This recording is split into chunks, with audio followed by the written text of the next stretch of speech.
Bertie. No, because I knew it would happen because it's been going on for the past few times. But I'm here now. I don't know. There's a delay on the button, but never mind. Good afternoon, good evening. Hello. Welcome to Gooner Gathering. Nice chilled out panel show this evening. Bit of a review from a little kickabout that we had yesterday. Full panel in this evening. So let's go to the lovely Fran first. Ladies first. How are you, my friend? You well? Yeah, I'm just on cloud nine after the result yesterday. But I think what impressed me so much more was like the maturity shown by Arsenal, and also the humility. Hello, humility shown by Arteta, because I've been very frustrated when he's gone to City and just gone and played his game and not switched up tactically at all. And every time we've just been embarrassed. And this time he actually thought, I'm going to sit back and play it like a cup final. And it was just amazing to see. It's restored my faith a lot in the team and the manager. What about you guys? Well, let's introductions first and we'll get into it. Oh, sorry. I thought you were asking about the match. Sorry. I was saying hello first, mate. Oh, sorry. No worries. It's all good. It's all good. Just want to bring Sam Wilson back in. Hello, my friend. How are you today? Yeah, all good, thank you. I'm just sitting here enjoying my ice pop, really. I was actually out when the game was on, so You actually missed the game. Oh. Hello? 2 seconds. Okay. No worries. Look, I'll introduce Posh Bertie if you need me to for a second. Hello, Posh. How are you? Finally, Martinelli has come back to Arsenal Football Club, and yes, I'm doing very well, thank you. It's all good, and yeah, as you can tell, I'm absolutely ecstatic over yesterday, and you could be able to see that on Gooner Gathering. So fantastic! Yeah. I'm doing great, as you can tell. You're smiling today. That's good, because you were a little bit stressed yesterday, weren't you? Say hello to everybody in the chat as well. Hello, Stacey, and hello, Red Bull Vodka. Some win 1-0 to the Arsenal. Woo! Yeah. Sam, are you okay over there, my friend, or are you frozen? What's going on over there? I'm going to change my phone because my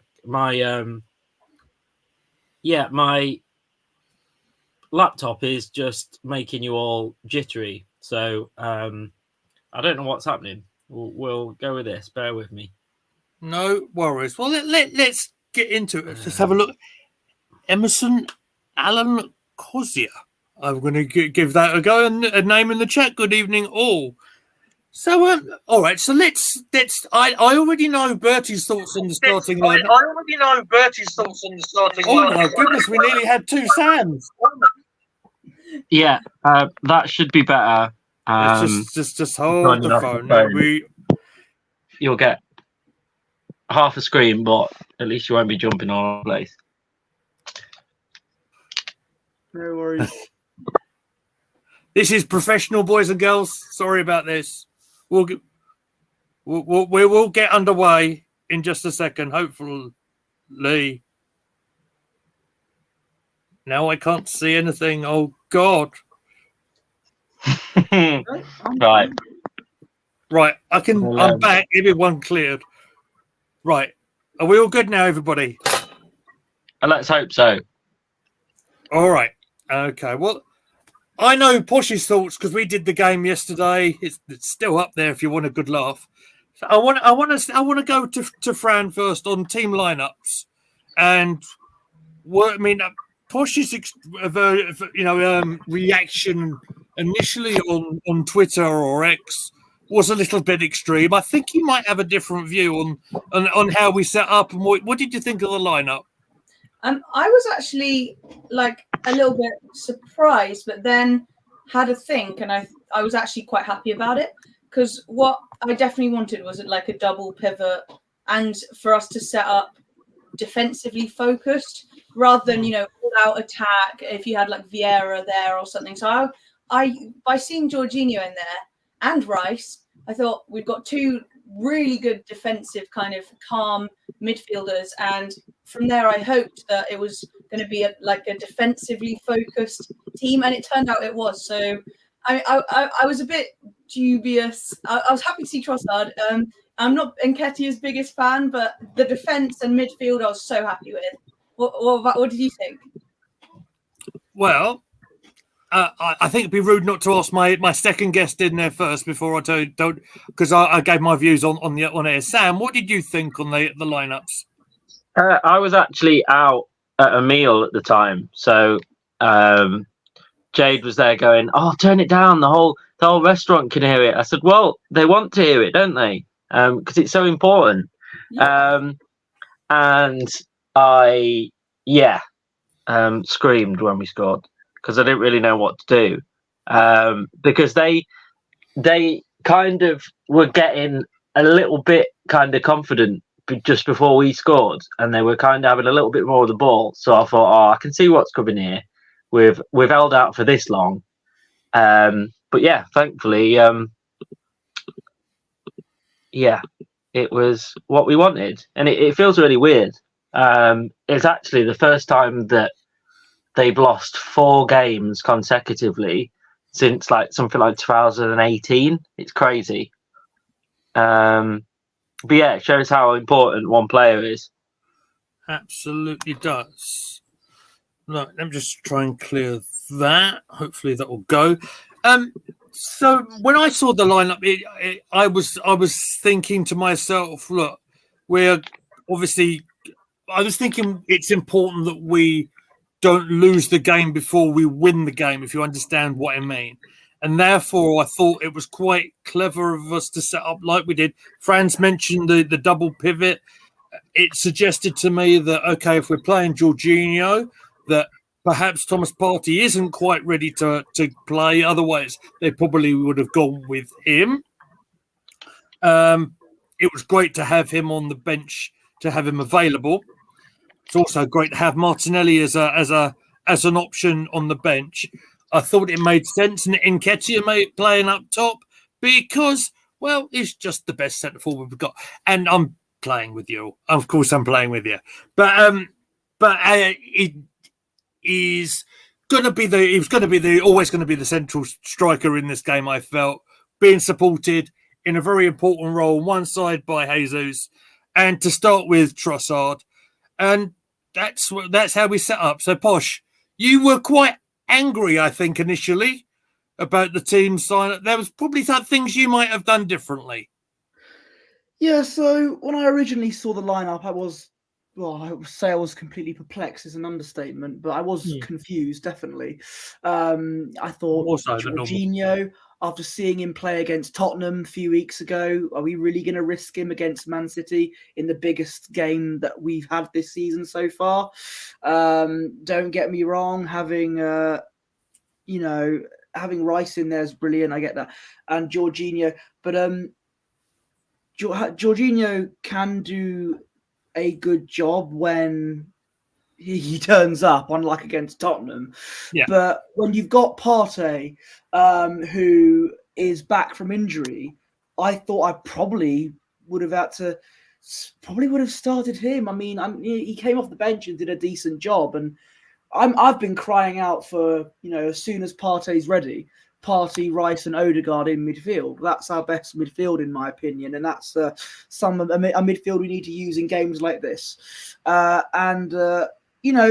Also Jesus on the wing again, and Mr. Meadows' favourite striker, Nketiah.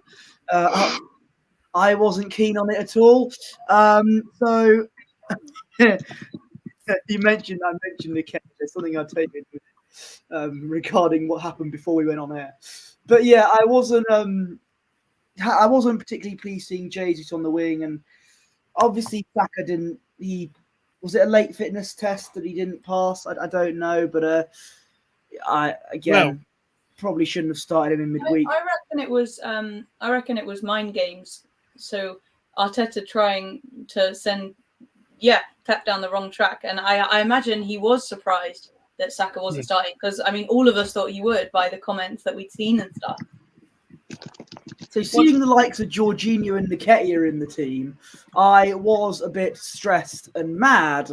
So the one thing that I didn't want to witness was someone trying to wind me up and make me even more angry. I then go into StreamYard before we go on air, and I see Mr. Meadows having a little dance, and in the background, your defence is in trouble, and Nketiah in the room. You had no idea how much I wanted to go to Chelmsford and go full on Hell in a Cell, proper WWE grudge match with you, sir. Yeah, that's right.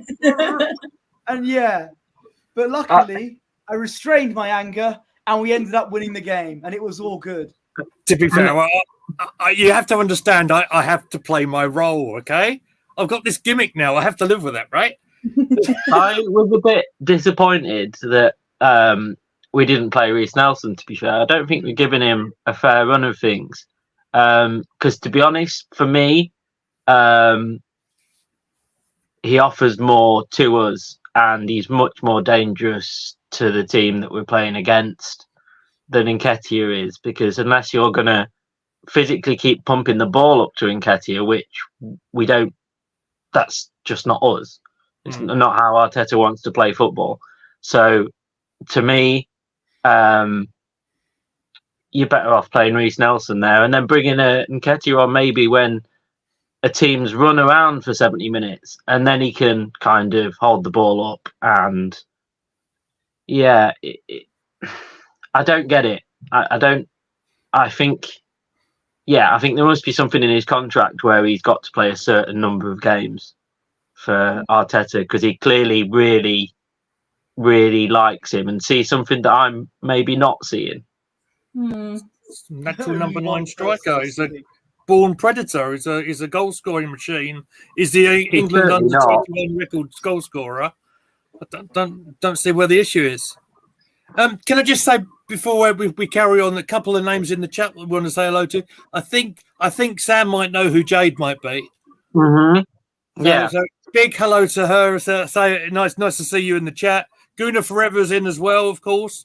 I love this reference in the first comment. Brilliant defensive performance yesterday. Turned into George Graham's Arsenal, reducing this team, this Man City team to 4 shots. Fair play. But this is just the beginning. I want this in every game.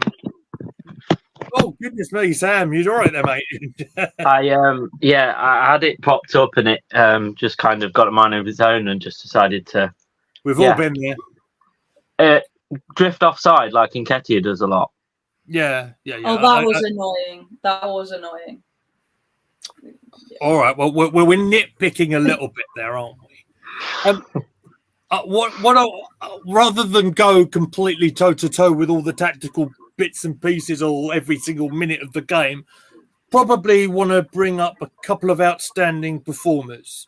Think probably the outstanding player for Arsenal, despite perhaps not having his most best game for Arsenal, but a very disciplined game for Arsenal was Declan Rice, because I thought he, alongside Jorginho, and then when Partey came on, to have that two solid players ahead of our defenders made sure. I mean, Gunnar Forever made the point about the shots on target, restricting any sort of service to Erling Haaland. He only had 23 touches in the whole match, and only 4 of them in the last bit in the field, the last 25 yards. And he had the goal line clearance, didn't he, really early on? If that had gone in, we would have potentially folded, because we looked pretty scared in that first sort of 20, 25 minutes. We couldn't get anywhere. So if that had gone in, that's a completely different story. We'd be sat here. He's really growing into like his role and into the team, I think, because when he first came up, apparently he had like some trouble settling in, like socially and stuff, like it just moving. I guess he's been at West Ham so long. But he's really, you can tell, starting to become comfortable and starting to like flourish and feel confident. And he's just immense. I think he's the $100 million like we thought he would be, and he's only just beginning. He was just fantastic. Great point, mate. Great point. He's only going to get better and better. In other games that we've seen, he has gone further forward. I thought the discipline that he, Jorginho, and Partey showed, keeping that protection ahead of our defenders, I thought was outstanding. The corner that Sam mentioned, that was very earlier on. I thought Raya looked a little bit nervous to start with, perhaps. Yeah. And it's a massive game. Let's be absolutely honest. In front of a massive crowd, and perhaps that didn't help Raya's nerves a little bit. The corner came in. He kind of did flap at it a little bit, but Rice had his back, and he covered the position very nicely and got rid of the ball quite well. Hopefully, settled him down a little bit. I was going to ask you all. It's really confusing me a little bit and conflicting me about this goalkeeper, because the reason we have two really good goalkeepers is we could play them to their strengths. So yesterday, a massive occasion like it was, that would be, for me, Ramsdale's, because he's vocal. He keeps if the defence is doing something wrong, he tells them, and you can see that. Whereas Raya doesn't seem to do that. Raya, no disrespect to him, has been playing for a team where they're not expected to win against Man City. Whereas at the moment, we're kind of expected to not beat them, but seriously be close to that same level. So, and I also heard as well that the players didn't really know, and Ramsdale himself didn't really know that it was going to happen, and that it just happened, and that Arteta didn't tell Ramsdale about it, and Ramsdale just found out. So I don't think that's great, because that's going to leave Ramsdale. Yes, people put that on Twitter, so you don't know how true that is, because, like we know, anyone can. But there's quite a few. There's quite a few people saying it, and the one thing we don't want to do is annoy Ramsdale, because he's still one of the best goalkeepers in the Premier League, regardless of whether Ray is getting in front of him or not. We know that. So we've got to be really careful with that, because ideally you'd think one would play the cup games and then one would play the Premier League games, but it doesn't even seem to be doing that. So it's just a little bit confusing to me, because I can see why we've chosen Raya, because he's much better at playing out from the back, and his kicking and his throwing's much kind of. But apart from that, I don't think there's a massive amount of difference really between the two of them.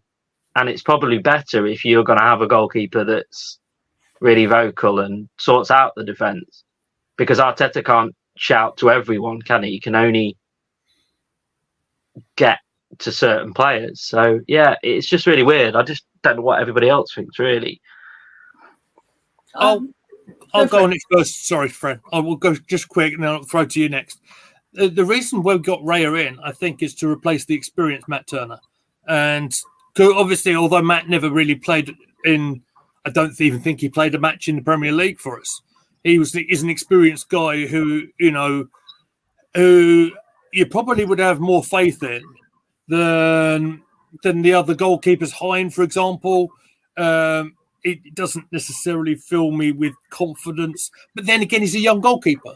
So the reason why they've got Raya in is a little bit older as well. I think it was a good fit. I want to say hello to Cecil, who's watching us on Facebook. That's a new name for me. So welcome and thank you for finding us on here. That's really, really good to see.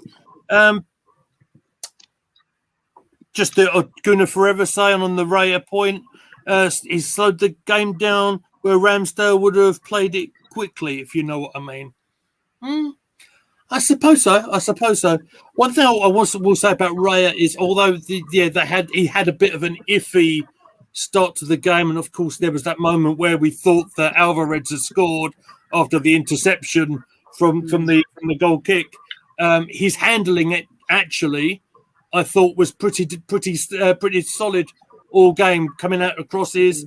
He didn't have an awful lot of saves to make, but I thought generally his goalkeeping was very good. Fran, I want to throw it to you, my friend, because I think you wanted to jump in.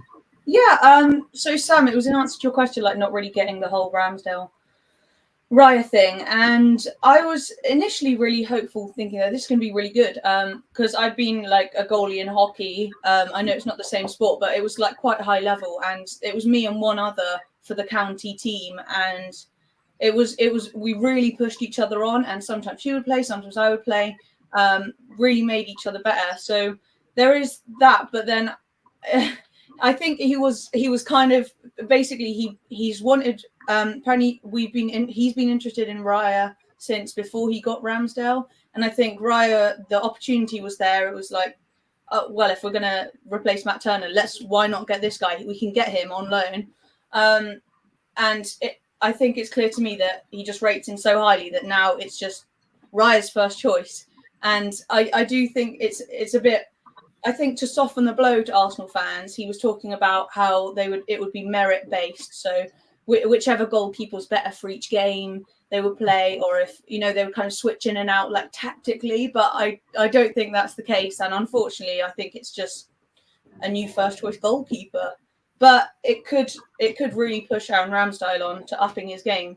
But I think it doesn't seem very fair at the moment, because the Raya performances aren't, as Sam said, much better than what we have seen from Ramsdale. So it's to be seen, and we don't want to annoy Ramsdale. Posh, what did you think on the goalkeeper situation, mate? Well, I think Raya had a very, apart from the bit of a scare that we had when Alvarez nearly scored, and we actually thought it was a goal. About 3 seconds I did, yes. Originally. Thankfully it wasn't. But aside from that, I thought Raya had a very good game. He didn't have much, proper saves to have, but I think he handled the ball very well, and I think his distribution, I think, was very, very good as well. I think,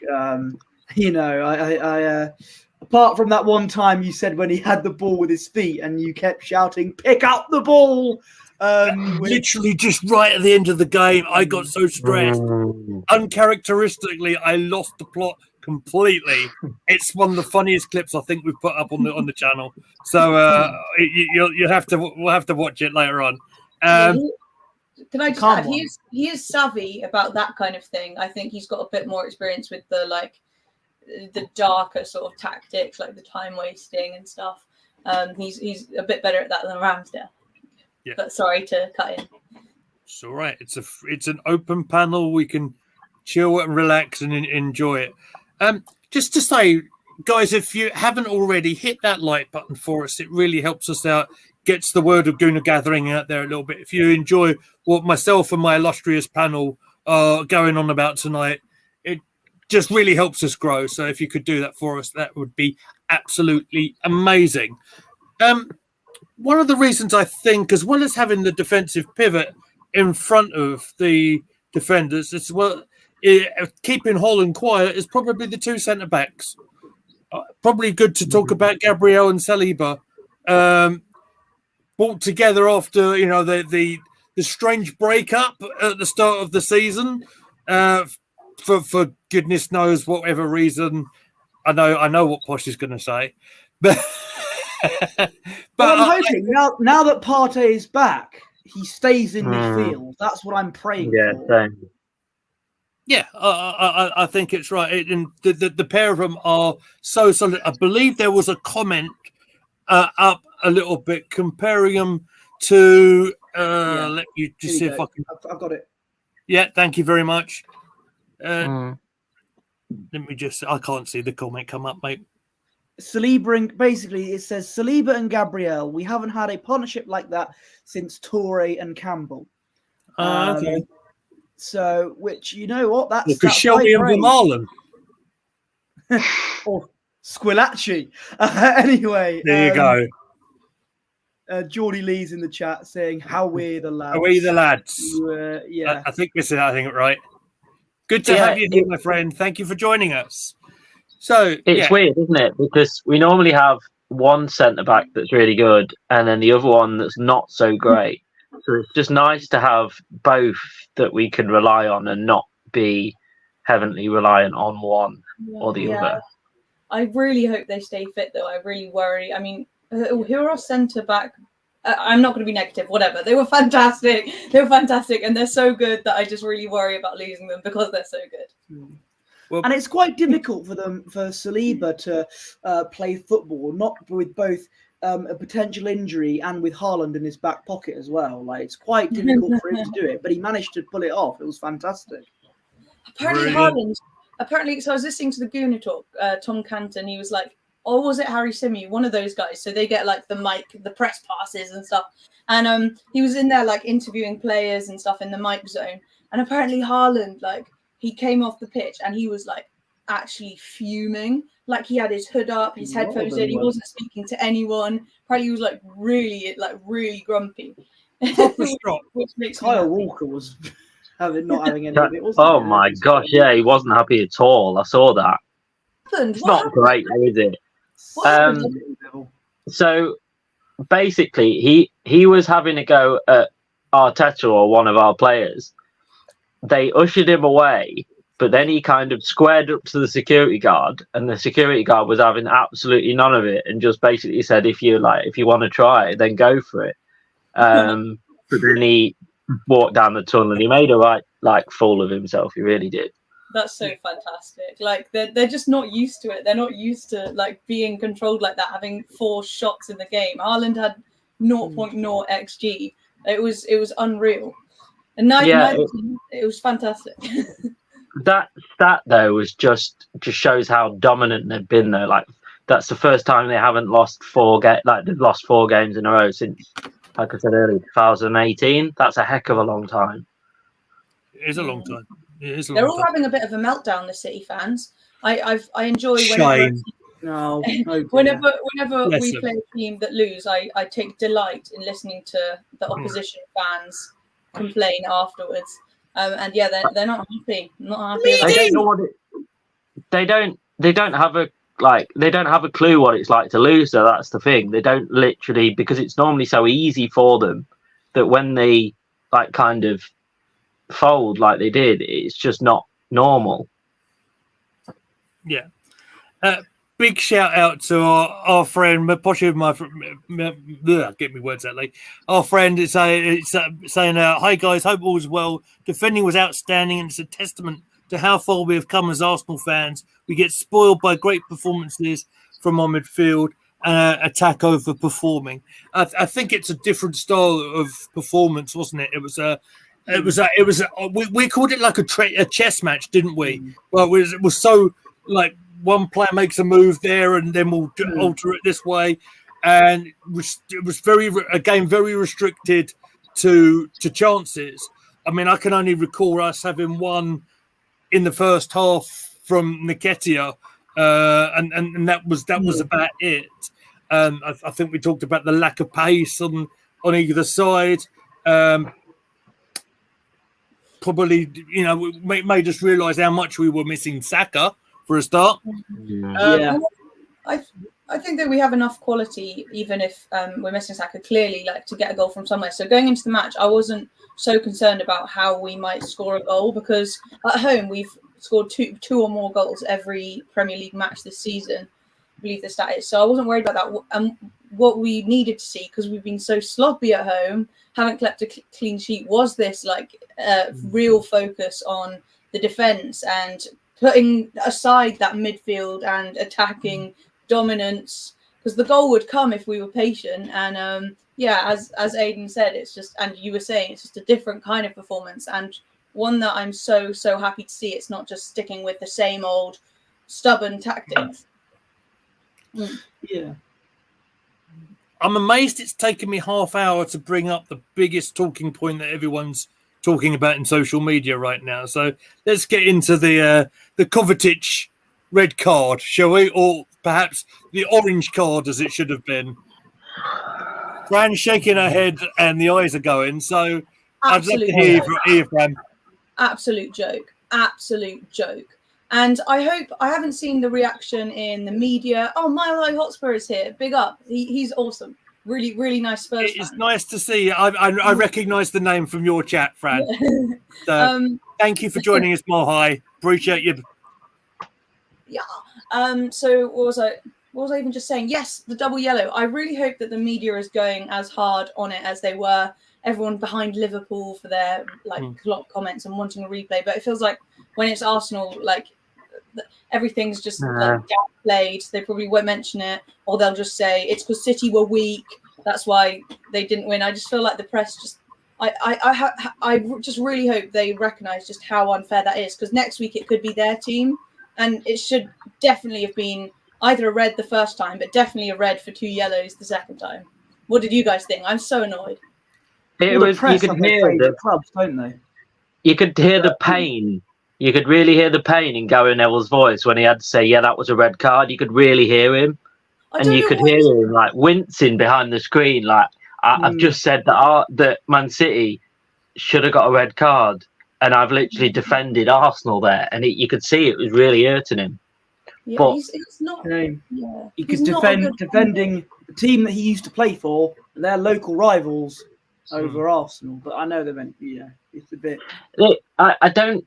The thing that I look at it is I don't actually know what a red card is anymore, if that's not a red card, because I don't know how on earth that an ankle wasn't broken because it was nowhere near the ball. I don't actually think most of the time you can go, he didn't mean to do it, but I think he fully meant to do that because he was nowhere near the ball.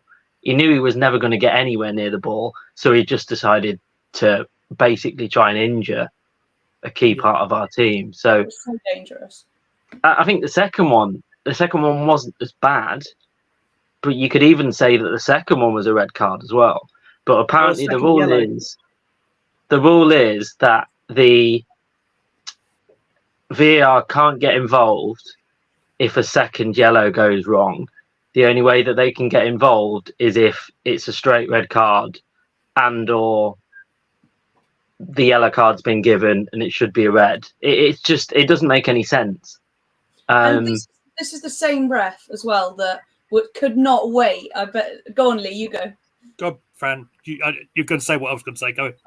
Yeah, he could not wait to have his moment of glory and send Martinelli off for a yellow for like a silly tackle and then kicking away the ball, I think it was. So he showed a yellow and then proudly showed another yellow, and then it's a red card. And just that directly contrasted with this. He was going to do the same with Jorginho. The moment he got an early yellow card, he was thinking, here we go. I know my plan. Yeah, he was. It's crazy. It was just. I'm sure it's just like defending the spectacle. That's what I was saying. It's just instructions from the broadcasting companies and stuff. Like, oh, don't let this game go down to 10 men. Whereas it's not fair. It's not fair. No. I mean, you guys are absolutely right. I think, because when we're watching the game live, obviously we have to have the commentary off. I think we really underplayed it, to be honest with you, Posh, don't you? Honestly, absolutely. I think we did underplay it because we were too busy thinking about other things and the match and everything, and definitely not doing wrestling references at all, or no, but we did underplay it, and but after seeing everyone else's reaction, okay, maybe this is a bigger situation than what I would have thought, but personally I am not surprised because you know what the refs, these things are like with Arsenal and everything, but But when it's Liverpool, it's a disgrace. It must be sorted out and etc. Yeah. When it's Arsenal, it's fine. Don't forget about it. It's fine. Did you hear the audio of the Liverpool one? What, with the VAR? Yes. I mean, it was like, oh no, we've done a big boo-boo, but they didn't know how to deal with it. And I understand, and I have seen the Mike Dean versus Paul Merson over a Soccer Saturday as well, where they were going, oh, but that the guy had to play on they didn't have the power to stop it, and obviously it's very difficult, and you can say common sense, but the referees are put in a very difficult position. If we didn't have the referees, we wouldn't have the game. So you have to think like that as well. Yeah, you're right. Actually, they are. But yeah, exactly. But look, it's a bad signs all round when you have that going on. If you think about it, I know Mile High Hotspur are there. I was pretty sure that they should have had the red card on the handball, which was deliberate. But like I think Sam said, do we actually know what the rules are anymore? Because I don't think we do. No. Any thoughts, guys? The rules are whatever's good. The rules are whatever's good for telly, I suppose. I do actually think that it does make you wonder, doesn't it? That did they bring in VAR to make things fairer, or did they bring it in to create more areas of talking? Which is what I actually wonder, because the way that I look at it, when you've got VAR in other sports or in other kind of countries, you never kind of hear anything about it. Yes, that's maybe because we're in the UK and we don't hear much about Spanish football, but in other sports, you don't really hear of much going wrong. So I don't know how we can get it so wrong. I don't think there's anything nefarious. They're just incompetent, I think, and there needs to be better training, better refs. Just the standards are so shoddy. I think Bertie's a good person to go to about the VAR and the technology for other sports because of the cricket reference. But Fran's got a hand up. They've had what? Sorry, go on. Just to stop you, hold that thought. I unfortunately need to shoot off now. I'm really sorry. I've got to prepare for something else I've got after this. But honestly, guys, thank you so much. No worries, Fran. It's always a pleasure to have you on. Make sure everybody checks out goalartso.com. We love you, Fran. Take care of yourself. Where are you next, Fran? Because we'll be off by the time you're on the new one. Yeah, it's a channel called 101 Arsenal or 101 Arsenal. I'm really excited. He's a really nice person. So cannot wait. All right, mate. So thank you so much. Thank you for spending your time with us, Fran. We appreciate you, mate. You're welcome. Sorry, I have to dash off. I'm going to stay for a whole one next time. Okay. Cool. Bye. Au revoir. See you later. She just didn't want to hear me talk about cricket. That's what it was. But yeah, as I mentioned, cricket have had an equivalent of VAR called the third umpire, and they've had it for years. And that's actually helped the game rather than be at the epicenter for controversy. At least more often than not, they use it properly, and they use it to advance help out the match rather than cause front page headlines in the media. Oh, this got it wrong, whatever. So I do see where Sam's coming from in terms of it's more controversial now than helping out the game. I think that's absolutely fair. Is there anything else we want to go? I think we're pretty. Do you know what I think we'll do? Well, let's go. Let's sort of skip forward ahead a little bit because I'm sort of worried looking at the time here a bit as well. Let's talk about the tactical changes. So obviously, Trossard, as we now know, I've certainly been doing my research. We understand that Trossard's hurt his hamstring. That's why he got replaced at half time. Oh, okay.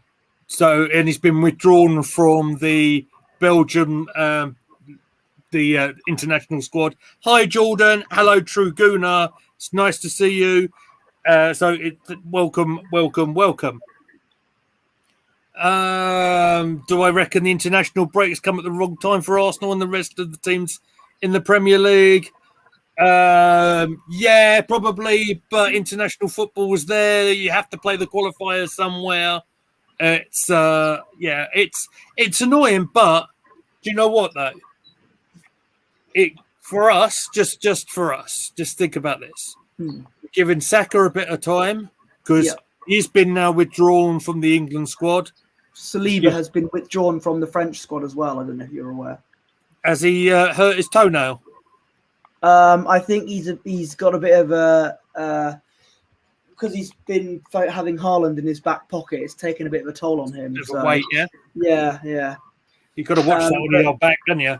But no, he's been playing through injury. I think he played through injury. I think during the City game, he had to have an injection before he Is that right? he got on the field. Apparently, so I think as a precaution, he's been withdrawn from the French team. So hopefully, when we go and play Chelsea in 2 weeks, Saka and Saliba will both be fully fit and ready to go because they've had their break now, and they'll be ready to go and to the next game. Anything else to add on that, Sam? Don't think so. Because what next thing I was going to bring up was the other subs that came on to try and sort of change up the game a little bit. We had the introduction of Partey coming in for Jorginho, which was a little bit more strength and power. Obviously, I think he gave us about 20 odd minutes or thereabouts. Obviously, he didn't have. I didn't really notice him as such, really. I don't think he had to do a great deal. He's often a player, though, that if he's not bombing forward, he kind of can fade into the background a bit. Not because he's doing anything wrong, but just because he does his business that he needs to do and kind of just does the simple things. I think that's why he's so good. He just does everything as he should, basically. Yeah. But yeah, it was nice to see him back. And I hope, like everyone's saying, that it's him and Rice, because I think we showed what Havertz is good for, really, to bring on at the end of the game.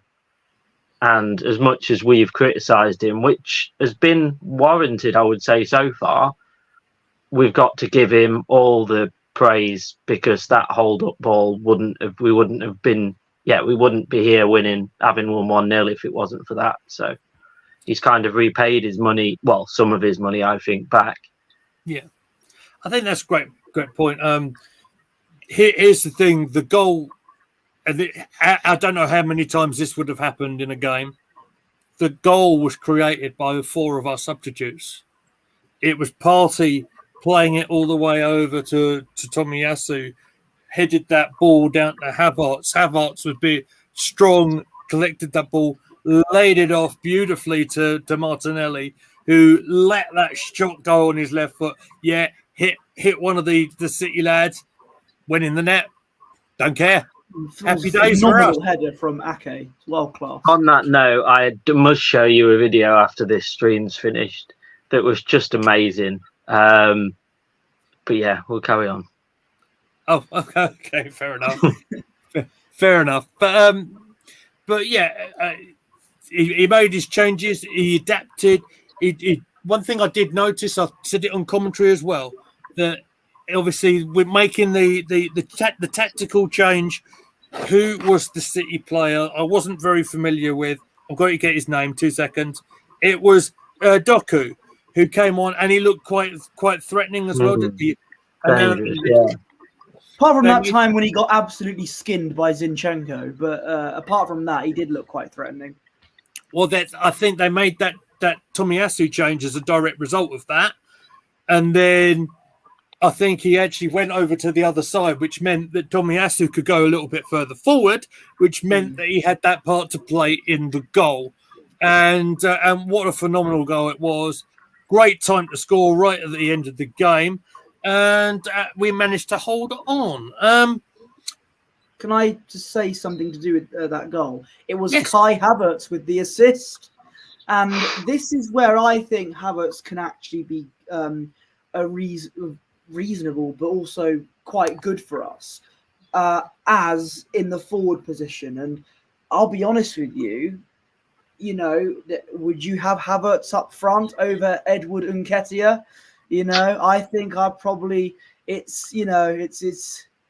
it's not picking the best of options, but I remember Havertz playing in the Community Shield up front. He actually wasn't that bad as far as I remember.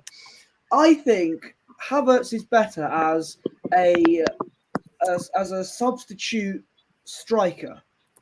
I think that is when he can make a good impact, and he's better as a striker than he is a midfielder, in my opinion. So I think if he comes off the bench as a forward, that I think is when he'll do good.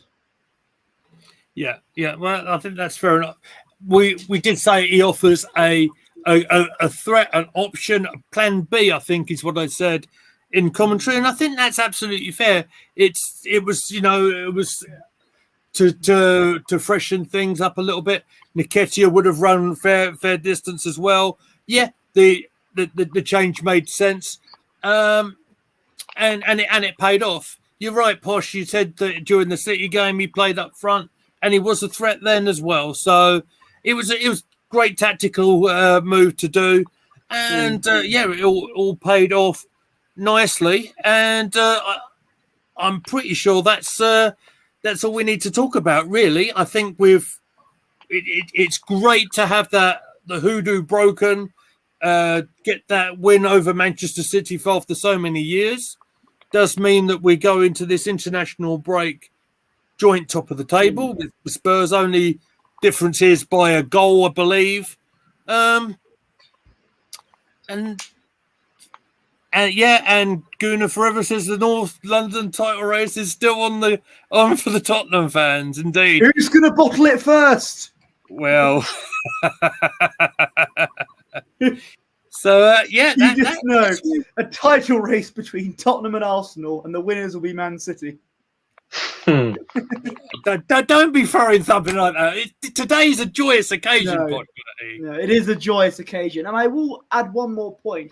It shows how important a midfield is to your team, because I think the past few games could make you realise how crucial Rodri for Man City, because obviously he got suspended for deciding to strangle a player, shades of Xhaka versus Burnley, and he obviously he got a 2-3 match ban, and when he's been suspended, City have lost their games, so they've coped well without De Bruyne, but Rodri is an integral part to that team.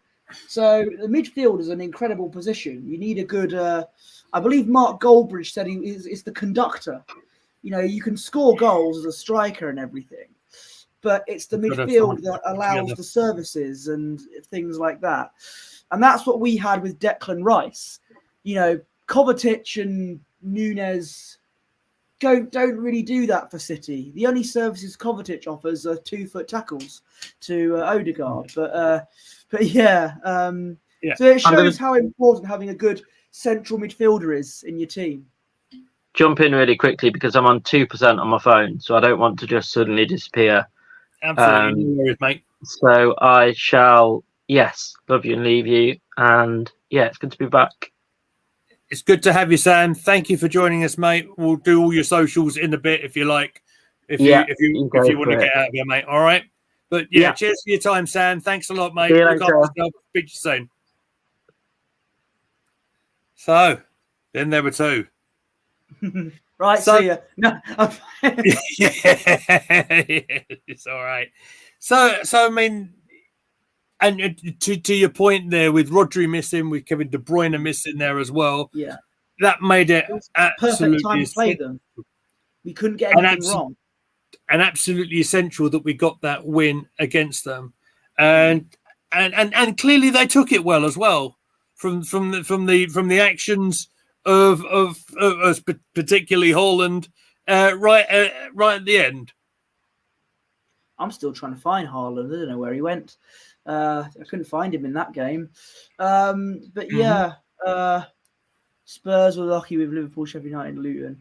Well, you know, we'll see what I'd say to that. Arsenal v Tottenham title race happens.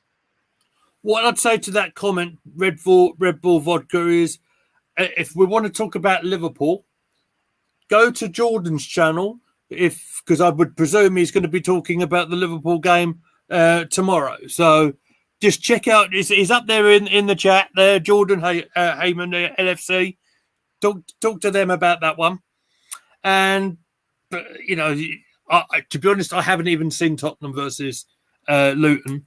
But No, yeah, the Zuma got sent off for trying to dive or something. That was about it. Yeah, absolutely. And Saliba bossed Haaland, which is absolutely accurate. I don't think there's any more we can drag out of this stream today, Posh Bertie, do you? Because I think we all covered it gloriously yesterday. It was nice to have a little chat. Well, just click on Jordan's name there. Yeah, click on Jordan's name and it will appear for you. And if it doesn't, what I will do for Jordan, because he's a good lad, I will put it on our Twitter page, our X page, in a bit. How does that sound? Does that sound fair enough? Because we share the love. How does that sound? All right. So yeah. All that being said, Posh Bertie, I think that is just about us done for now. I think we talked about the international withdrawals.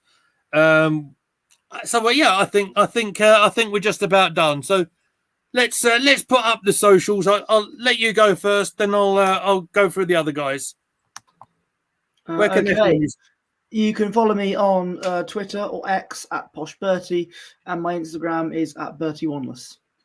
So yeah, big thank you goes out again, of course, to Fran and Sam who were with us today. So you can find Sam at Sam Wilson. That's the one after the W. Okay. You can find Fran at Golazzo. Check out her YouTube channel. She's absolutely fantastic. No pun intended there. Make sure you check out golazzo.com for all her fantastic merchandise, t-shirts, cups, mugs, prints, all that sort of jazz. She's got everything you need. She's absolutely brilliant. So yeah, check out her page there. I've got Matt is in there. I am doing a video tomorrow with Matt Roberts about the ladies team, so that will come out some stage tomorrow. Obviously, we've got Spencer in the graphic there as well. Cat and Dog 4824 is his Twitter handle. You can find me at Gooner Lee Mead. You can find all of us at Gooner Gathering. Thank you for watching our stream this evening, everybody. Make sure you give us a like before you head out, and we will see you next time. Thank you very much for joining us.